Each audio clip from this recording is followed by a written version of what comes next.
महायुतीमधील जागा वाटपावरून शिवसेनेची कोंडी होत असल्याचा सूर शिंदेंच्या घेतलेल्या बैठकीमध्ये उमटल्याची चर्चा आता रंगू लागली आहे। तर आता त्याग पुरे झाला, मित्र पक्षांना आणखी जागा सोडू नका अशी गळ थेट मुख्यमंत्र्यांना घातल्याची माहिती सूत्रांनी दिली आहे। तर भाजपनं मोठ्या भावाप्रमाणे वागायला हवं अशी भावना यावेळी मंत्री आणि आमदारांनी व्यक्त केल्याचं कळतंय।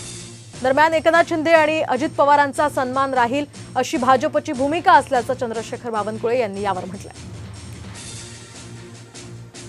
मला वारंवार सांगतो की एकनाथजी सोबत 13 खासदार आले, 13 पेक्षा जास्त सीट लढतात आहे, कुठेही एकनाथजी अन्याय होत नाही आहे। अजितदादा 42 आमदार त्यांच्याकडे आहे, त्यांच्याकडे 6 सीट जवळपास जात आहे, 6 सीट ज्या काही होतील, पण त्यांचा मान सन्मानच राहील अशी भाजपाची भूमिका आहे।